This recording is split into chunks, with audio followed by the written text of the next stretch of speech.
I don't know. Something's wrong with me. I gotta plug in a thing so we quit having an echo. There are there are many things wrong with both of us. Yeah, you've you've spent. Oh yeah, welcome to the pre-show. Hi. Yes. Yeah, Hello. it's a thing. We're here.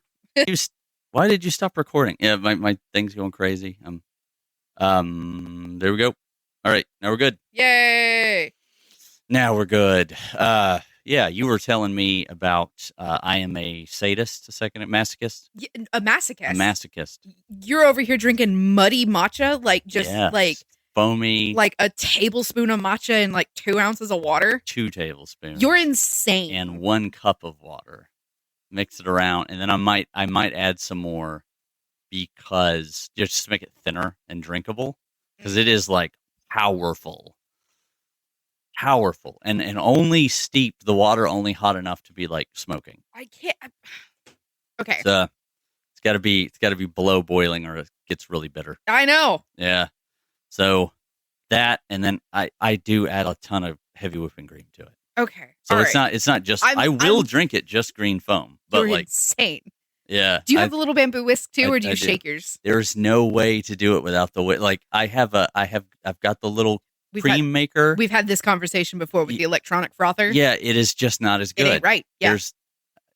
I don't think you can improve further Than the bamboo whisk. Yeah, outside of an engineer making a piece of machinery that just does this. But the problem is, even there, it's by eye, right? Like I use a heavier, like earthier matcha powder, so I'm And mine's looking lighter. for the foam. Yeah. Yeah, so I'm like whisking until I get foam, and then if that doesn't happen, I've done something wrong. So like I'm like, oh, okay, I can't. It has to be by hand, and it's got to be with the whisk. Why is yours so strong? Because I also though drink like pour over coffee and Well, yeah, that's like strong. Like I use a mocha sometimes. I had a mocha, then I ruined it. Yeah, I left water in it for a really long time, and it got corroded on the inside. And it was like, well, there's not really a way for me to like polish this off. You would need like a drill bit with like a long head and a yeah, or like dunk it in acid for a long time, and you know what I mean. You're never gonna get that taste back out. No, and basically you might as well just start with a new one. Yeah. Because how you would clean it is it will take all the seasoning out of it. So it's because I got a good one, right? I got the crazy steel how one. many instruments that we season. Yeah, Fucking right. Mocajete, anything cast iron. Yeah, I have my pot specifically for hot chocolate. Kamal. Yeah, with the wooden, because there's nothing better than that. Like the best hot chocolate is made with the Aztec tool that's been around forever. Hang on. I have to mention, possibly flex a little bit. I'm not really sure how. I watch there's a YouTube channel that's got a bunch of British dudes on it that they occasionally will do these like guessing kitchen instrument games. Okay. Where they have like, here's a weird Korean or Japanese cooking thing, or just anywhere in the world, or they'll occasionally do like fake kitchen instruments. Like Tony and I were watching the other. I just name dropped my partner. Oh well. Anyway, not the first time. You've done it a couple of times. First time I've caught it. Anyway, Tony and I were watching the other day, and they were like, "This kitchen tool is designed to scrape all the flesh out of a watermelon and give you nice, clean slices." And I was like, "That is not a kitchen instrument. That's a horse brush." Oh, you are lying! Like a curry comb? I'll show you actually. Like the sawtooth? It's one of the round ones that's designed to pull shed off. Yeah. Jeez. Okay. And they were. Oh, they're coming up with like what they think it is. Yeah. Like this old house. What's this tool for? Kind of. No, not that one. That's wooden. I like watching those. It's very rare that I know what the fuck is going on. But it's this. It is a curry brush. You were correct. Yeah, because we have a tiny one for our cat. Bam. Yeah. It's that thing. Yeah. And they handed it over to them, and Tony and I both looked at it, looked at each other, looked back at the TV, and like he was a half step ahead of me from saying, he's like, "That's a horse brush," and I was like, "Yes." Yeah. Yes, this one for listeners that looks different because it's got like 3 rings. The one that you would use for a dog or a cat has 1. and it is a handled tool that is round, and it has like these serrated teeth on it. Yeah, they're like, not sharp. it almost looks like a bear trap. A little bit, Yeah. yeah. Except it doesn't like spring or snap or anything. But Yeah. it usually, for a horse, has 3 or 4 rings of this, and they're in descending size towards the center, and it's designed to pull the shed off a horse. Because for those that aren't in equine anything, their coats can get very, very, very dense and very impacted. And it's just uncomfortable for the horse. Yeah. We are farm people. Yeah. But snow dogs are like this. Like huskies are like this. You have to curry comb their fur. Yeah. Their undercoat gets super thick. And so anyway. But yeah, they'll do shit like that. Hang on, I'm tracking the conversation back. How did I get here? We started with matcha tea. How did we get to the fucking kitchen gadgets? Oh, because we were talking about hot chocolate? Yes, and then you said, I'm going to flex a little bit? Got it. So they were doing one of these episodes. Thank you. I appreciate you. I knew there was a reason we were talking about these guys. And they brought out the whisk. The wooden whisk for hot chocolate. With all the rings? Yeah, and they had no idea what it was. Like they shook it and it was like, this isn't a kitchen instrument. It's an instrument. Yeah, it's a maraca. And I was like, no, shell. That's for hot chocolate, homie. Yeah. Bruh, how do you not? And then I realized we live in the South. Yeah, we live very close to the culture that invented them. I bought mine, and I think I bought mine. Or no, my mom got it for us because I make a lot of hot chocolate in the winter. And so she got a chocolatera and one of these special whisks that I'm forgetting the name of. Right? Yeah. I can't think of the name of it either, but like it's the first thing I think of when I'm like hot chocolate time. Yeah. Because it's like the bamboo whisk for tea making. It gets rid of the grit. Like there's so many moving parts that it actually does mix it up very well.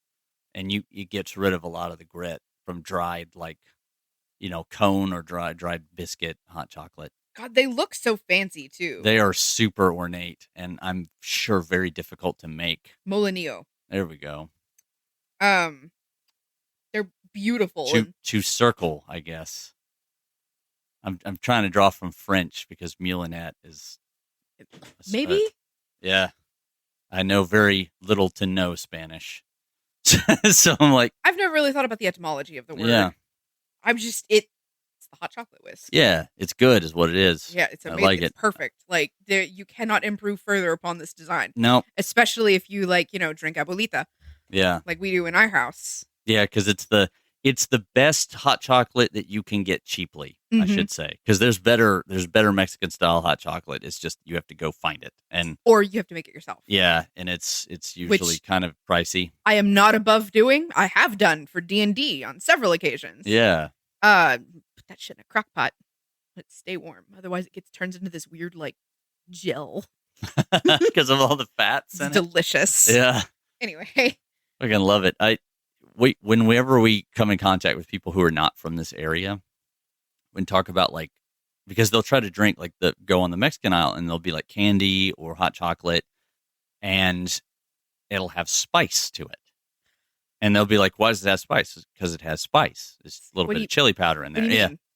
Yeah, there's salt and chili powder and very recently a conversation around this actually. Somebody picked up a tamarind soda and they were like, what is this? What does it taste like? And I could not describe the flavor. It tastes like tamarind. There is nothing that tastes like tamarind except tamarind, and right. I don't know how to explain it to you. Yeah, because there was also one of the squishy ones. Oh yeah. The squish candy. It's a goop, and it comes in a squish bottle, and it used to be really fun. It tastes like if a summer melon and an apple had a baby or something. There's a little bit of caramel in there too, because it's got that buttery flavor at the back end. It's so difficult to explain. Or fatty candied pear or something like that. It's just that is a weird. It's a difficult flavor to describe. Down. Yeah. What does it taste like? Tamarind. Yeah. No, but what does tamarind taste like?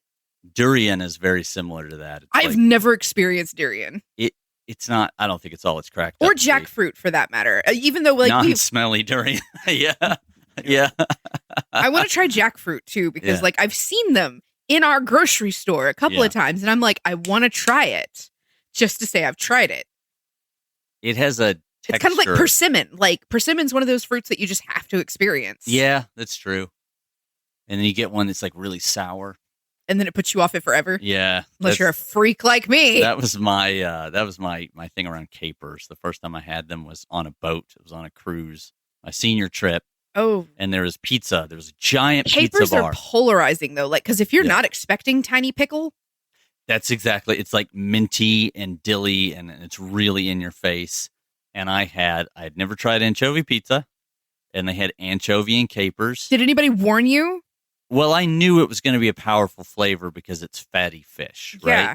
The anchovy was fine. Yeah.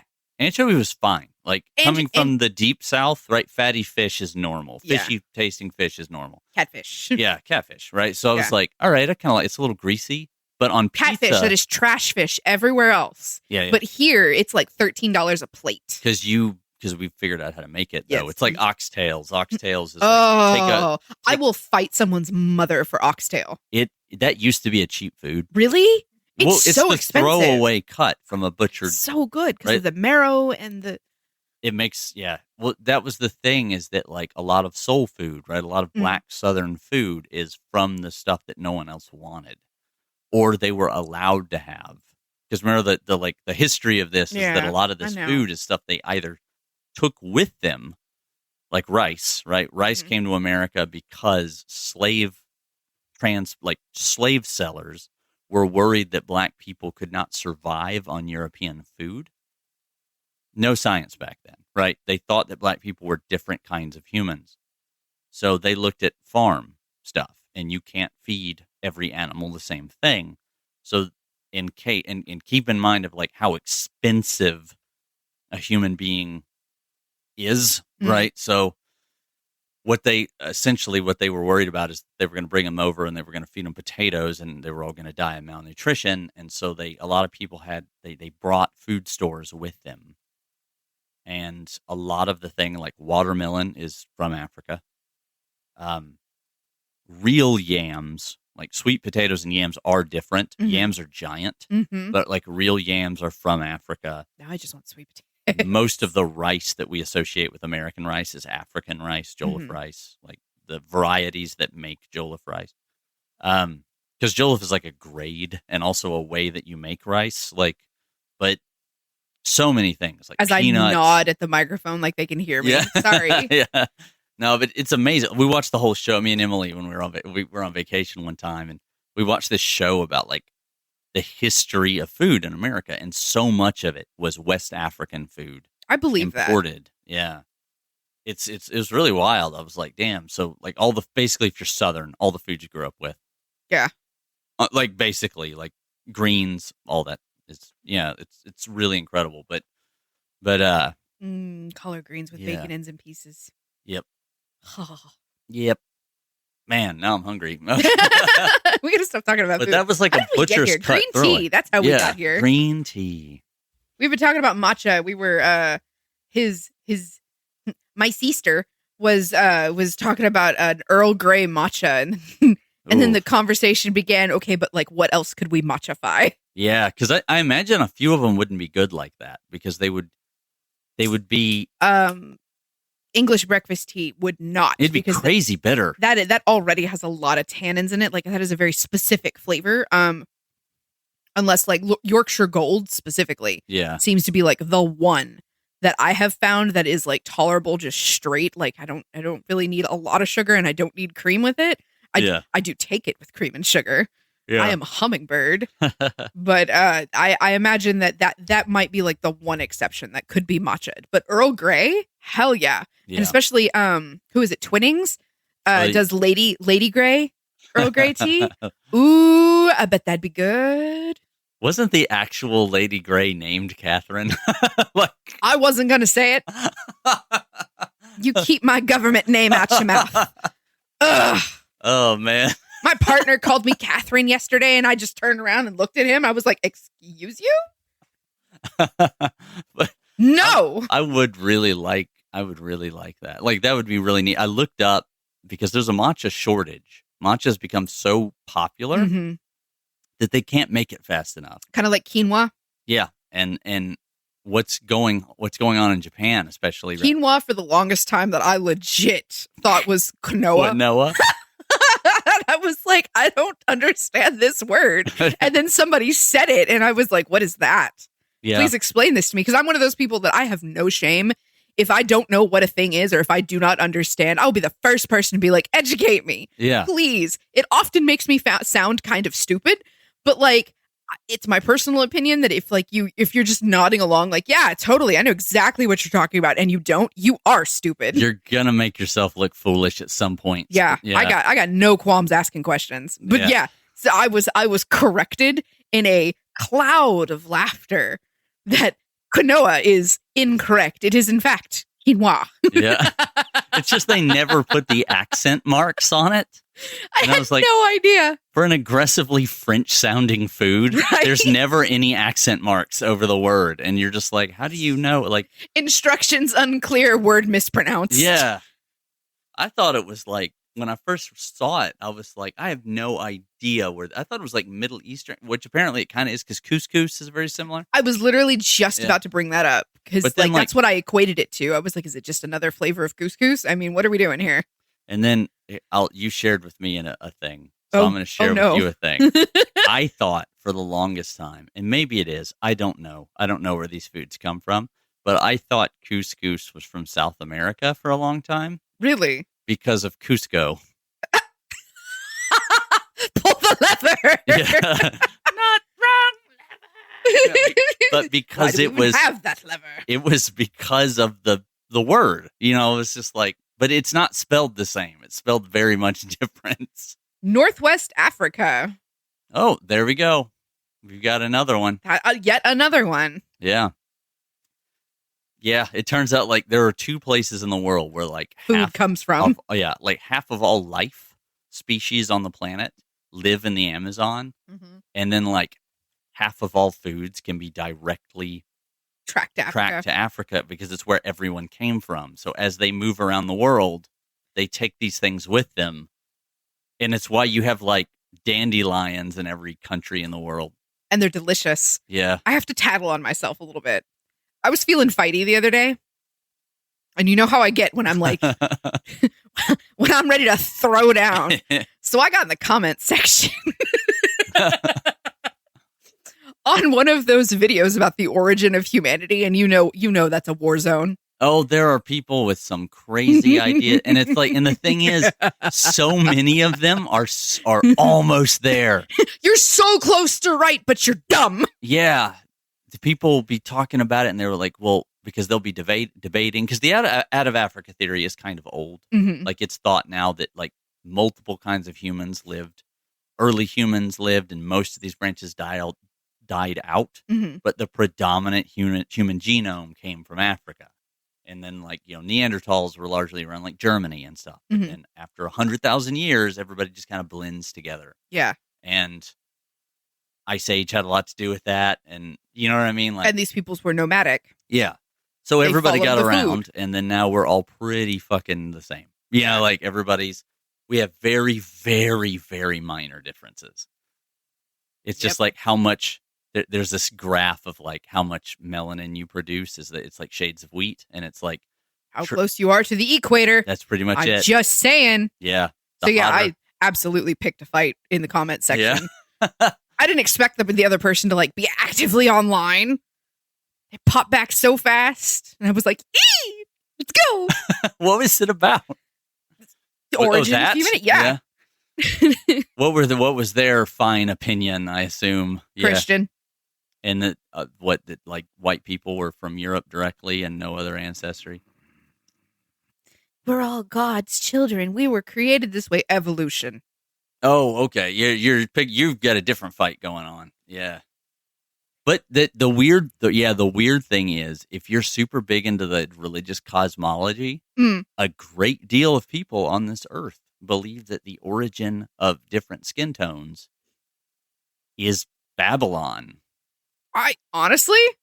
Well, it's because of the dumbass Tower of Babel story. Is that to them, the Tower of Babel is Babylon. never mind. That's not what's going on there. No. But also because of that story, and this was officially the LDS thing for a little while, was that like the people who were at the top of the tower got the most of it, and that was how people described where black people came from for a little while. God. Like really crazy shit. And I was like, no. No. I only vaguely remember the Tower of Babel like story because my family was super fucking religious. So I was, and like my uncle taught the youth group. Ah. So would you care for a refresher? Because please. It's very funny. I okay. Let me tell you what I remember. Yeah. So you can correct me as I go to see if I like misremember or anything. Hang on, I gotta sit up for this. Okay. I do not remember how it got started. I just remember that it was supposed to be one of those like tales of hubris. Yeah. And it got too tall. They got too proud, and language was the big thing. Like when it crumbled, nobody could understand each other anymore. That is the story. The original story has nothing to do with race at all because the concept of race didn't really exist. Yeah, because it was language. You're right. Language and culture are the things that divided humanity for most of human history. Well, that, and to be fair, like with the origin of, the text that would become the Bible, which has become the cornerstone to so many religions. I say that like I'm not a Christian. Yeah. Let me just mock my own religion real quick. Yeah. Nothing is sacred. Everything is funny. But like it was a largely homogenous monoculture. Like it all came from one place that would eventually, run into some other cultures, which were obviously touted as being the villains. Yeah, so they had to explain the difference. Like, why are there, if God created all of us, why are there a ton of other people? Yeah. Right?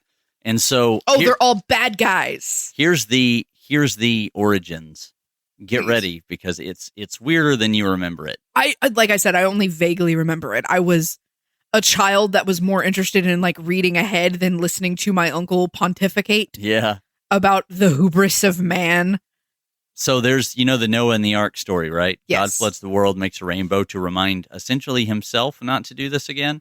And then also to show you that he won't, right? Yeah. There's like this visual agreement in the sky that says, I won't do this anymore. And there was a dove with the olive branch and 40 days and 40 nights on a boat. Yep. All that good stuff. So I'm bringing this up to remind you that there is a bow in the sky. Yeah. Nimrod, the king, who is not stupid, but is in fact a great warrior, an incredibly powerful. We say that because of Bugs Bunny, like because Bugs Bunny would call people a Nimrod. Yeah, he was calling Elmer Fudd a Nimrod to make fun of him because Nimrod was the greatest warrior on Earth. Yeah, right. He was a hunter. So like, granted, this is the same rabbit that can never take that left turn at Albuquerque. Right, and the whole thing was to mock him. Right, yeah. He'd be like, "Look at this bald-headed, like 3 foot tall white guy with a shotgun. He can't hit the broadside of a barn." He would call him Nimrod to mock him. And people in the 50s would understand that as a joke, right? So Nimrod, who became the king, built a tower to bend the bow of God. So he was building a tower to the sky to grab hold of the rainbow and shoot an arrow into heaven. Them some lofty goals, home slice. Some lofty goals. Please enjoy the stratosphere. Yeah. And so he goes up, and then for the incredibly the arrogance and the stupidity of this act, essentially the tale is about the mightiest man doing something and not even having a chance in the face of God. Yeah. Right? That's really what it's about. And then God confounds their language, as you remember in the story, in order to keep this shit from happening again. And that's their... No more common tongue. Yeah, that's their thing about... That's the story of, like, to explain why there's so many languages. And of course that's not correct at all, but like... but there's, especially in the area, there's already like 5 different languages. So... On top of local dialects. Yeah. And then one of the reasons why some of the stories get so odd is because you had as far as like who are they talking about here? Well, I mean, and if you want to talk about weird shit in biblical stories, you've got bros living to be like 500 and 600 years old Yeah.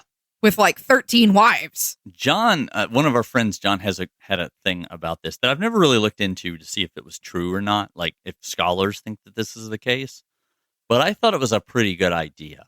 And he said his belief is that it's about Jewish numerology. And Jewish numerology does go back really far in time, right? Esoteric numerology there's even a book called Numbers, right? Like, so that does go back that far. And so like the idea was that like, instead of this guy living to be 800, Methuselah living to be, like 900 or whatever, it said that the number of his years is whatever the number was. And I was like, that's not a bad idea. It would make a lot more sense than people thinking that people lived that long. That's how I was raised, because, like, the modern interpretation is that the further you are away from, like, the origins of the Garden of Eden, the less time you live, because you're essentially running out of divinity. Yeah.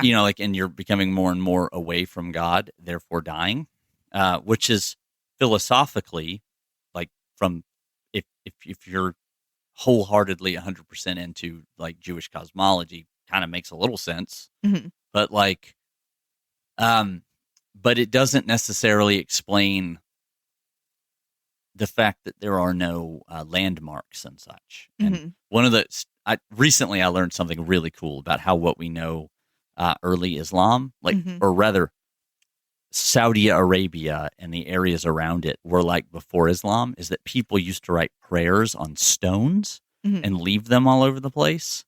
So there's like these valleys where like oceanic rock got pushed up, and there's just these big like black stones where people would like take another piece of stone and scrape a prayer or cut a prayer and then cut like a warning. So it's like, this is my name, here's my prayer, or this is my name to this God, here's my prayer.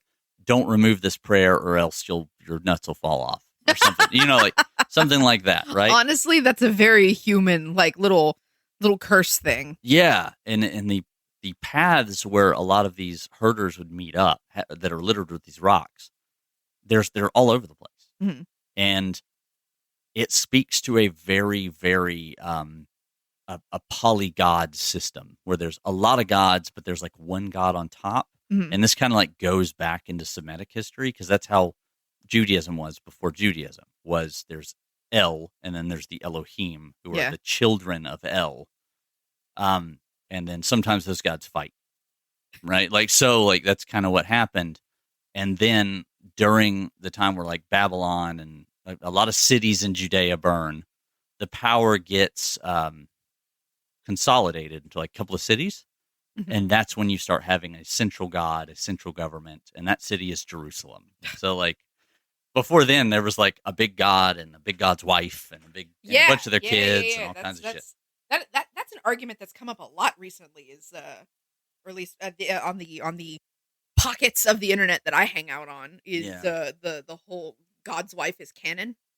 It was for a very long time. It seems like there were probably temples, because we have some archaeology that shows like two gods, one male and one female, as being the chief gods. And some of these rocks in the valleys and stuff that have these markings on it talk about big gods, right? Sometimes it's like El and Baal and, Baal, right? All these different entities from all over the Mediterranean, Middle East. It's super interesting stuff to watch the like arrangement of language and religion as it comes into focus and then eventually gets consolidated into the hands of like one guy. I always thought it was super interesting to watch like one religion kind of consume and assimilate with another one. Yeah. We had this discussion, I think, last week about, various gods and holidays being taken over by Christian stuff. Yeah. But you get that in like Norse religion too. Like there's the Aesir and the Vanir. Yep. They were probably gods of different areas. The Vanir being the native gods, and then the Aesir being the gods of this new these proto-Norse as they're coming into Scandinavia and taking their gods with them, and then like syncretizing, because they could also, not. Good word. Yeah, they couldn't disrupt the religion that already exists. So in the sagas, they fight they have a row, and then at some point they go kind of like, all right, peace treaty, and then they all start marrying each other's wives. Yeah. To show that they are one like connected family now. And then they still keep fighting, but they're all one family. Yeah, pretty much. But that's why the Norse gods kind of look, the Aesir and the Vanir kind of look different as far as like why Frey looks different than Odin is because they are different kinds of beings. But Odin is married to Freya. Yeah. Also known as Frigg. It's weird. It's a weird, there's different sagas show them as being twins, and then sometimes they're the female aspect of Frey. But like, it's all very timey-wimey. Yeah. Turns out if different cultures of people write the same story over like 1,000 years, it starts moving around a little bit. It gets weird. Which I mean, weird. Props. Even with the written language, even with oral tradition, culture, and all that stuff, it still floats a little bit. Yeah. Like, I get and there's always one person that's like gonna fanfic this out. Yes, 100%. Like I get such a big kick of like people I know who love the show Vikings because I'm like, there's the stuff on the surface that's wrong, which is the times in general, and the armor and everything else. But then you talk about like the Saxons, and when they come in contact with the Saxons, who are like early Christians. And I was like, as they're moving through parts of this land, there are some people who, when they say Odin, are going to know who you're talking about. Yeah. Because they're your distant cousins. And before Christianity moved in, it was Wodan and Wotan for the Anglo-Saxon peoples. And it all means the Wanderer. Yeah. They have your languages are connected. Everything is. Yeah. It's such a neat little. And if you're not like the Venerable Bede, you forget the history of the area. That's what, accusation finger. One of our episodes, I ended up clipping this out because I couldn't remember where it came from. We talked about the Easter thing, about like where Ostara. Yeah. So where that comes from, I ended up looking it up. Fabulous. Yes. The Venerable Bede wrote it in one of his books about tradition before Christianity. It is the only source of that information. Really? So it might not. He might have literally just made it up.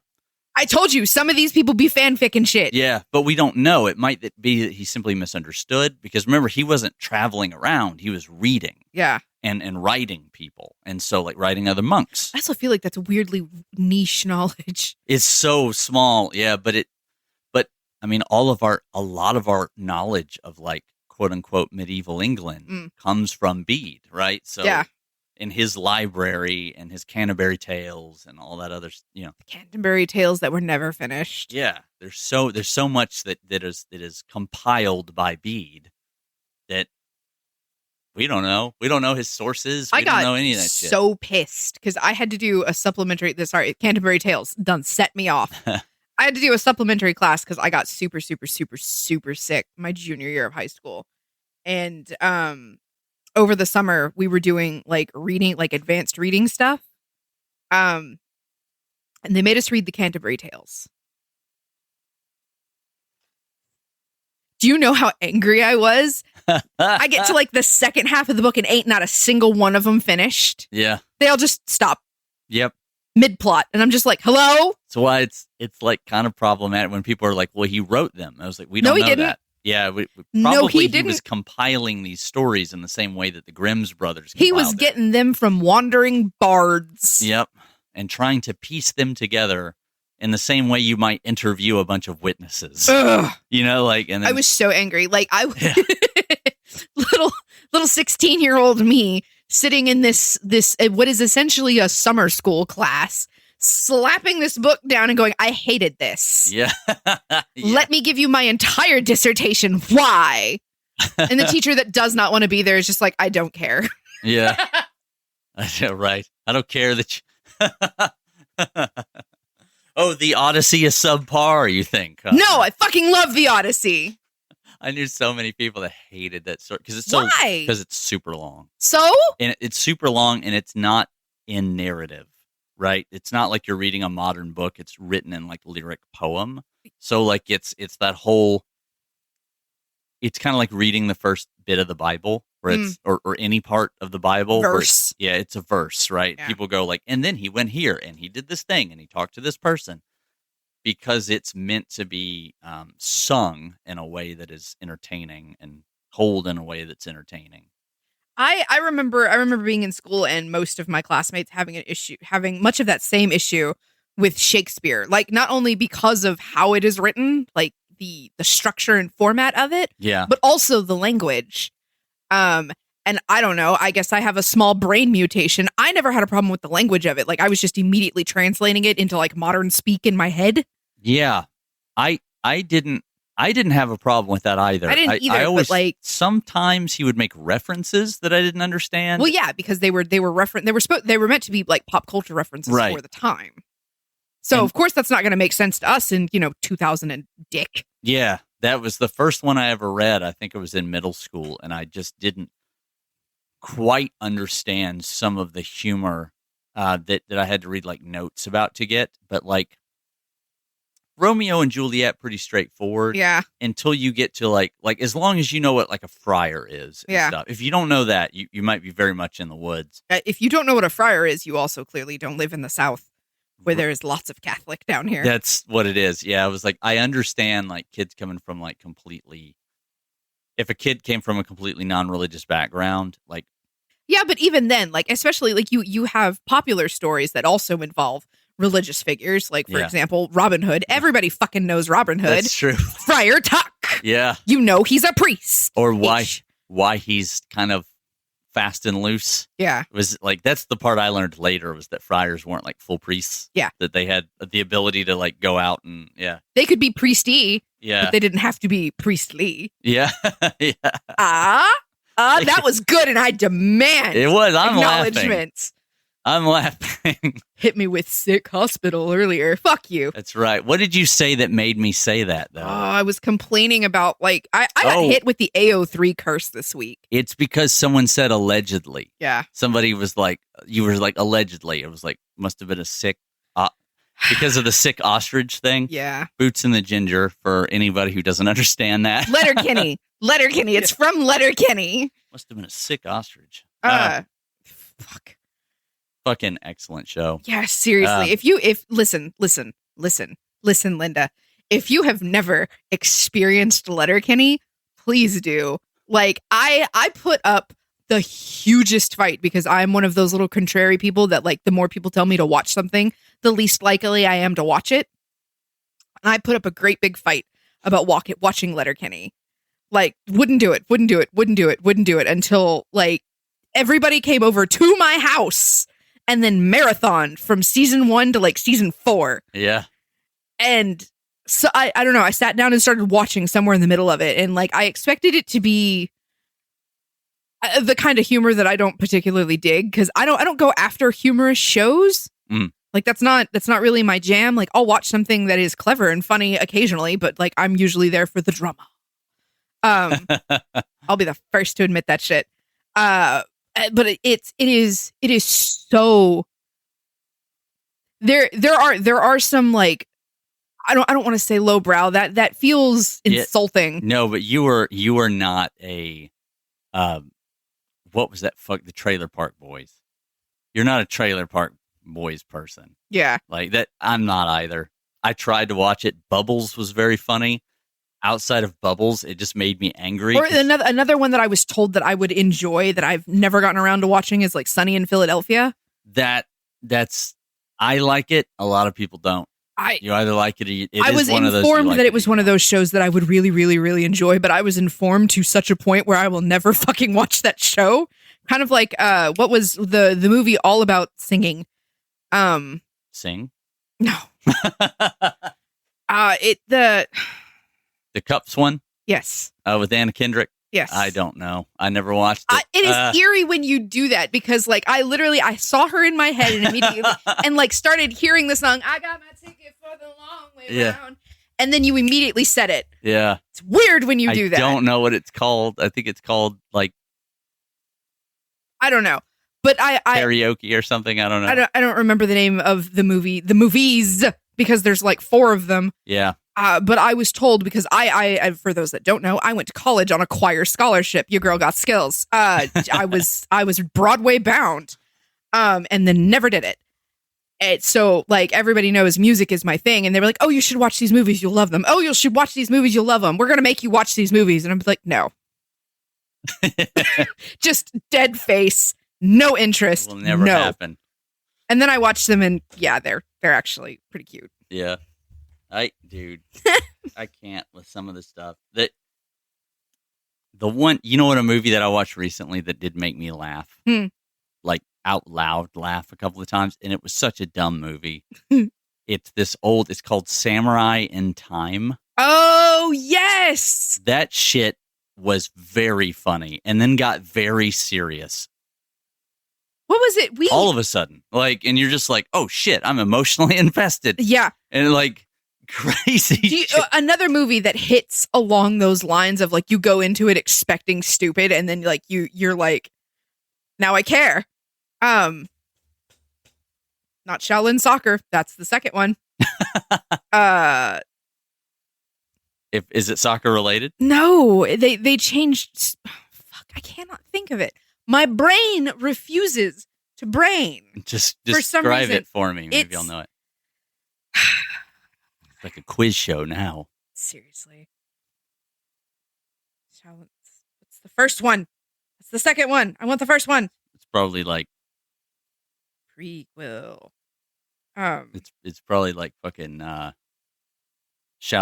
Crouching Tiger, Hidden Dragon or something. It is not Crouching Tiger. I was like, no, that was a serious Although movie all the way through. It did take me forever to watch that one. That's a masterpiece. Oh yeah, that's absolute masterpiece. I think one of the reasons that it took me so long I'm changing the subject entirely because I'm embarrassed that I cannot remember the name of this movie. It'll come to me at like 3 a.m. and I'm going to text you. I wasn't allowed to watch Crouching Tiger, Hidden Dragon when it came out because weird religious family. Like I was also scared of Taoism. I guess I don't know. This is the same family that like threw a wall-eyed bitch fit when like my ADHD ass was getting real big into like Greek and Egyptian mythology. Okay. And so they were like, you're not allowed to watch Hercules or Xena anymore either. It's not the ones I'd be worried about, but I mean like do your thing. I kind of get the Greek thing because people go pretty hard into like modern paganism through the Greek lens. Not a lot of, and like Harry Potter made sense, quote unquote, made sense at the time too because they were like witchcraft, the devil. Yeah, I read them at school. They couldn't stop me. Yeah, they were everywhere. Couldn't not. I mean, they were everywhere. Yeah, and like so this is the same family that like the closest thing to watching like just standard TV. If my dad wasn't around, my father was in the Navy, so he was often gone. But like the closest thing to standard TV that I could watch would be fucking VeggieTales. Yeah, something that I never watched. Okay, to this day, VeggieTales has like a very special place in my heart because I recognized even as a kid. Like, this is so stupid, but it's fun. This is like, I get that you're trying. SpongeBob level, yeah. I wasn't allowed to watch SpongeBob either. And then, like, because SpongeBob hit what, like, early 2000s? Yeah, because it was a little after my time. Like, after the time that I would have gotten into it. Like, people who were watching it. So, you and I did the exact same thing, kind of, except, like my watching TV was super limited because, like, you know, various themes. Like I wasn't allowed to watch Rugrats or anything. Or God help me, The Simpsons were straight up off limits. The Simpsons, really? Yeah. And Ren and Stimpy, I understood. Oh yeah, I wasn't interested in Ren and Stimpy either. Like gross. I didn't like the animation style. There was a lot of shaved butts and puking. But yeah, I wasn't allowed to watch a whole lot of stuff. And then by the time that my parents were like, all right, or rather my mother, I guess I should say, she was nearing the end of her life and she didn't give a fuck anymore. She was like, all right, fine, you can watch whatever. And then like I would try to watch SpongeBob because all of the kids at school were talking about SpongeBob. I'm making myself sound a lot younger than I am. But by the time that I tried to watch it, it just wasn't for me anymore. Like it wasn't my brand of humor. And so I wasn't interested at all. Yeah. Like Daria. Dude, Daria was great. Daria was amazing. And I absolutely watched that on the DL. Yeah. Because if my mother had ever found out I was watching Daria. See, that one, like from the perspective of someone trying to guard their kids, I kind of understand because it was filled full of like modern philosophy. You know what I Yeah. mean? Like low key, but it was like Maybe Daria. that's what happened to me. Like I wasn't allowed to watch any of the fun cartoons, Yeah. but my ass definitely. Daria was like, there was two goths. Quinn was like an airhead She teeny was an bopper. idiot. But she grows. Occasionally, yeah. She grows over the course of the show, and Trent opens up, and Daria becomes more like less concerned with him. Yeah. You know what I mean? Like she steps into herself, kind of walks because she starts off as like a 90s era Yeah. gung-ho feminist type, and then like Gung-ho feminist grunge goth. yeah, which was different for the time, and it exposed a lot of us to like ideas about those spaces. Starting to get ideas and thinking. I'm but sure Disney I had unmitigated access to. Wild. If it had the Disney logo on it was, unless it was the Hercules movie. I don't know why, but like my grandmother in particular had beef with the Hercules movie. All the imagery, I guess. Gods? Megara. Meg. Maybe she saw your reaction. How did I not know? Maybe that's why they took Xena away from me too. Yeah. Dude, I know for a fact that the Xena Gabrielle relationship was a lot of young women's awakening. I still step on me mommy to Lucy Lawless. Yeah. Still. That whole thing was just like, because a lot of the girls who watched the show liked Gabriella because she was like, you know, cute, teeny, blonde girl. And then that started kicking off and they were like, maybe. You know what I mean? Like that was the whole thing around that. But like, I had it bad for both Xena and Ares. Who was Kevin something, Kevin right? Smith. Kevin Smith. Who died on the set of Tears of the Sun. Really? Yep. I watched that movie. He was one of the soldiers, right? He was... I don't remember. I just remember being like absolutely devastated and heartbroken about it. That's wild. Kevin, there's a different guy that kind of fills in that for his kind of role that he used to fill, like because he looks a lot like him. He's in Robin Hood. He played Little John in the Russell Crowe version of Robin Hood, which is phenomenal. Oh yeah. But damn. Yeah. Even though, like all Robin Hood things, not even remotely related to reality. There's a new one coming out, by the way. By the way, we went and saw The Mandalorian and Grogu this weekend. Aces. Good. I do not understand why it's getting such shit reviews. I don't know. Everybody's pissed off at new Star Wars, and I don't know why. Because, to quote my partner, I'm just happy like they're still making Star Wars. Yeah, right. Every generation has to have their own Star Wars. Like, our parents had the OG Star Wars. We had the prequels. Yeah. And then, like, now all of the new kids are getting their Star Wars, and all of the oldies, with the exception of me, I guess, are just bitching about it. Yes! And, like, I'm gonna rein it in just a second. I am enjoying that Hayden Christensen is like getting all the love he should have had in the first place. Yeah, it wasn't him. Now, it was just the script. And it wasn't even that bad. Yeah. It was, they were trying to give you the origin story of fucking Darth Vader. Yeah. He's too big. Darth Daddy issues himself. Like, do I think he was the right pick for that? I actually don't. Like, the reason why is because you could tell in the movies that he struggled with the emotional side of looking like he was in pain. You know what I mean? Like, to me, he's really no. He figured it out in the third movie. Yeah, that's true. In the second movie, the second movie where he came in, where he was still a young pup, he was still a little stiff, but it fit the character, in my opinion. Yeah, because like, as he's a supposed writer, to be a teenager. It fit his character because he was like, what, 17, 18 in the second movie? Like, he wasn't, let's see, in Clone Wars, he was about 21, 22. Yeah. So in episode 2, he was at that weird, almost grown, gawky stage that dudes hit. And he gets married. Yeah. There is a lot. The only thing that I think would have really sold that better, you needed more freak out scenes. Because yes. The thing is, like, yes, killing his like mom or around the death of his mother, that made too much sense. And also that those guys were legitimately all very evil and all people that the Jedi would have killed anyways. So it didn't really make... Oh, wasn't it sand people? Yeah, it's been so long since I've seen it. She was bought as a slave and like worked to death, and it was kind of implied that there was a lot of SA Yeah. because of how he finds her. He finds her all... God, Yeah. it's been a minute. Yeah, the episode 2 needed more of that, like, teenage angst in it. Yeah. Because, like, Hayden could have played that shit up. Like, I've seen him in other stuff since Star Wars. Like, when he was right about that age. Yeah. He's got it. He had it. And I mad respect for you for retiring onto your farm and living in flannel, homie. Yeah. I love you. You're amazing. You will always be Anakin to me. Yeah, he was in Jumper, right? Yeah. Yeah, great. He was Excellent he was in a whole bunch of stuff, and he has so much skill and so much talent. Unfortunately, they wouldn't. I feel okay. Pause. Regroup. Start over.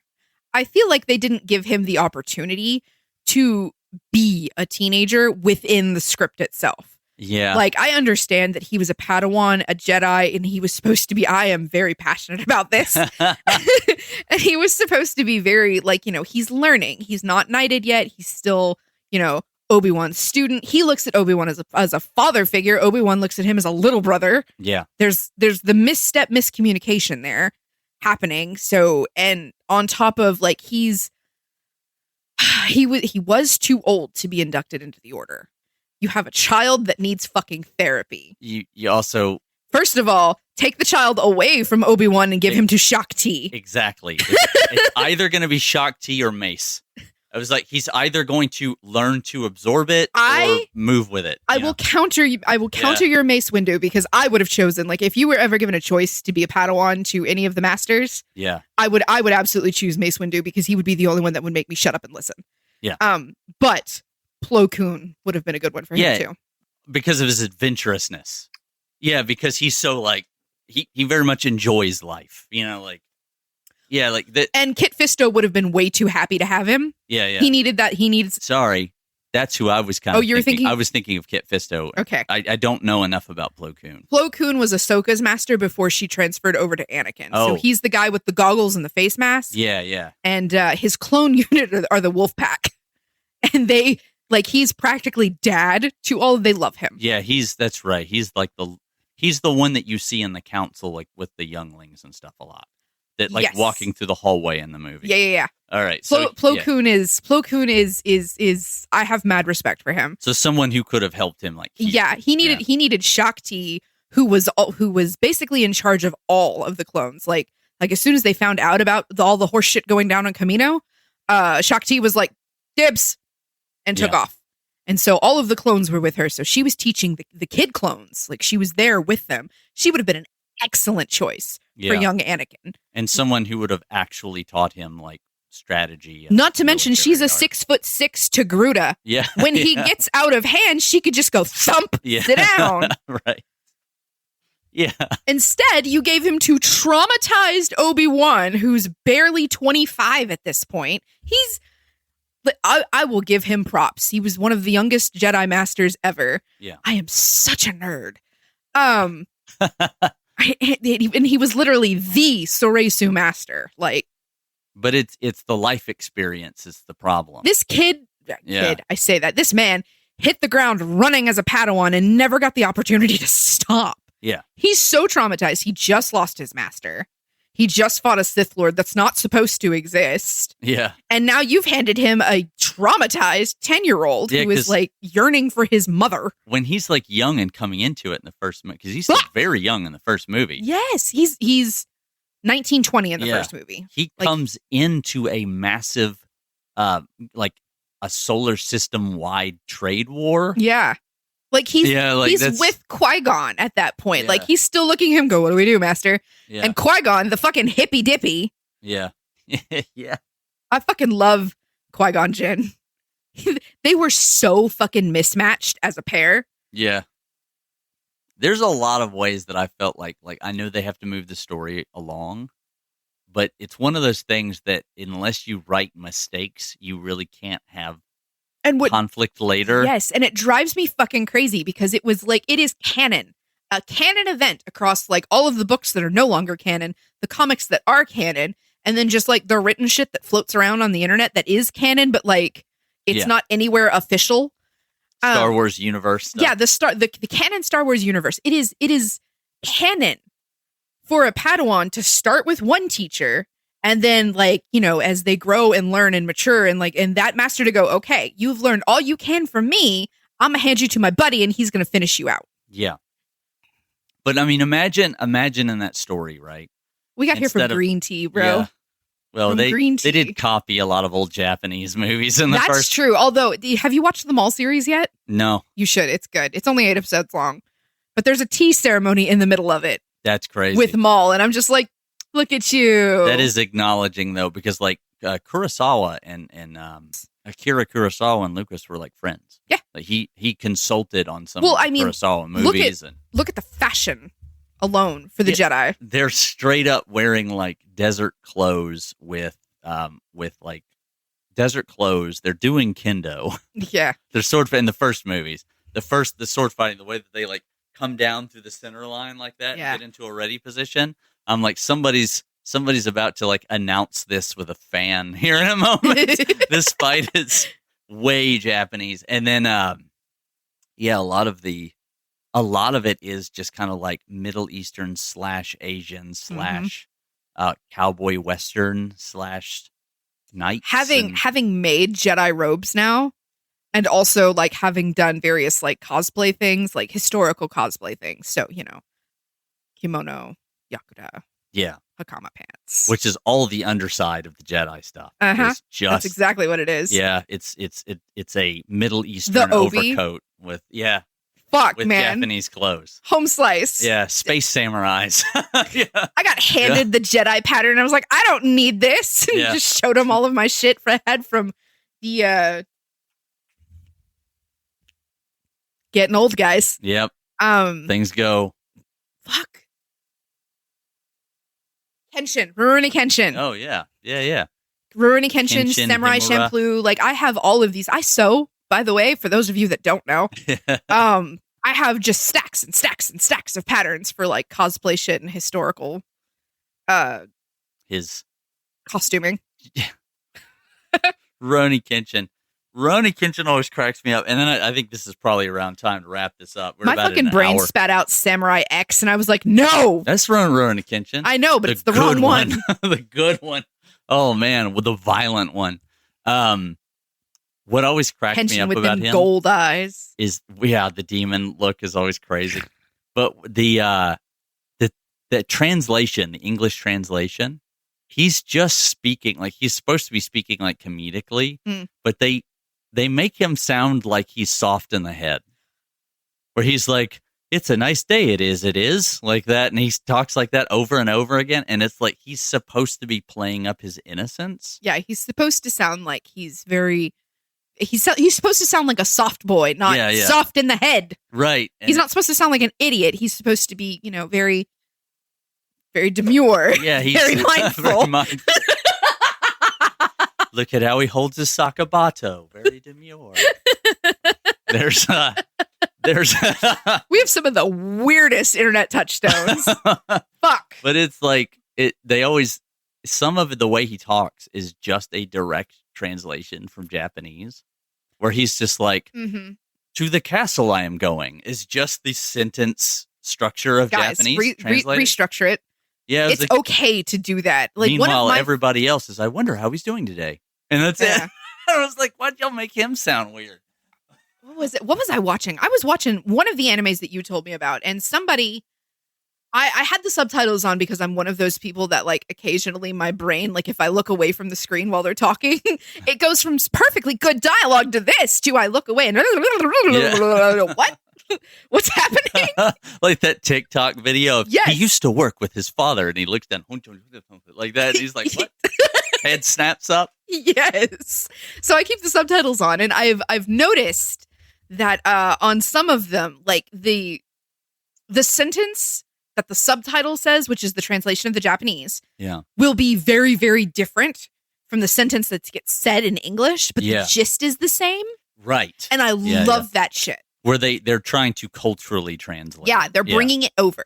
Which I appreciate. That is nice, because sometimes it doesn't make any sense in the direct. Yeah. Like, because it should say, like, every time somebody comes into a room, they are saying literally, "I'm coming in." Yeah. And so it makes it look in English, it makes it look almost like they're not knocking or they're being rude because they open a door and they're like, "I'm coming in," and then they just come in.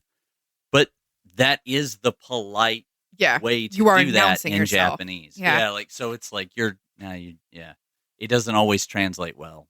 That and like there are some cultural things that like just don't make sense over here in the West. Yeah. And a lot of putting fingers in butts. Like talking about that the game game thing, the goose bite, you know? Yeah. Shit. Fuck. From green tea all the way back to anime. Yeah, that's right. With a long, we didn't do 40K this episode. I'm proud of us. It always fucking comes back to 40K. I don't think there is a samurai person. Primarch? Yeah, there's not I don't think there's a Primarch there's plenty of names. There's tons of names that sound vaguely East Asian. No, I didn't try. I wasn't trying to segue in to fucking 40K. I was just mentioning that we didn't crack any 40K jokes. That's true. Anyways, on to the show. Right? We should do the thing that we actually came here to do. Yeah, we're wrapping up. Bullshitting. I posted our first one yesterday. The pre-show? Yeah, you know what happened? It did not. So we've had several weeks without a show because last week it did not post it. And then I posted it and we got 10 downloads almost immediately. So yay us. Hi guys. All right. We're so happy to have you. We'll be right back with actual After these show. Messages, we'll be right back. Hey, this is Brian from Morbid Mondays. If you like the show, please consider stopping by at our Ko-fi account. That's ko-fi/Morbid Mondays. It's $1 a month or just any one-time tip. And if you would like to help us fund our future endeavors or just want to show a little bit of appreciation, awesome. Thank you so much for listening. And if you don't. Whatever. Have a great day. Thank you so much for listening.